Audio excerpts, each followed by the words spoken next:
Hi guys, mayong palis guys. Problema ba ninyo ang kaguran sa kanang mayong balanghoy, kanang may magsuman, puto, mga like cassava cake. So kani ang inyong buhaton guys. Nga mo ni ang akong gihimo para di na ko mag-hustle kung asa ko good or magka-good or sana banggod og lubi. So gamit lang ni ini ang electric grater sa maong lubi guys. Maghimo na nato ang atong mga banana cake, suman, puto, uban pa guys. So let's go guys. Gibirahan na ato ning kaguran sa lubi na electric guys.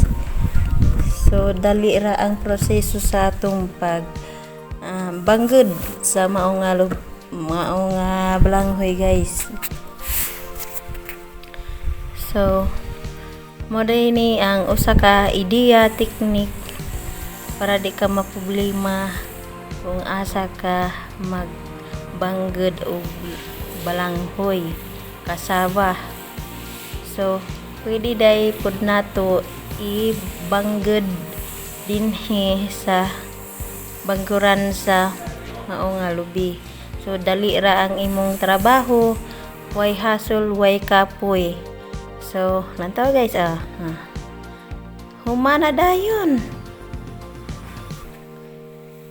So grabe no, easy ra man di ay guys nga ato nga buhaton. So sa una problema ko kung magsuman, nindot man silang mga suman mga puto kung asa tay banggeran. So kuan pa mga salmonan, utang mga tinapahan, sardines nga lata. So buho ra nimo, usa pa ka maka banggod og kanang balanghoy.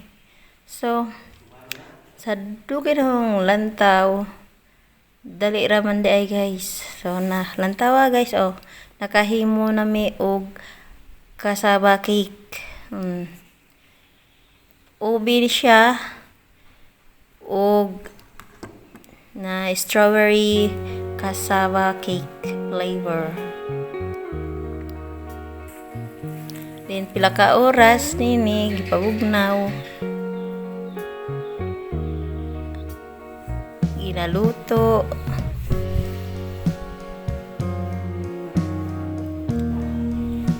Then ang iyong lola nagkauna og cassava cake guys. Grabe Mami So bye bye guys, don't forget to subscribe. Buhay Filipina Vlog.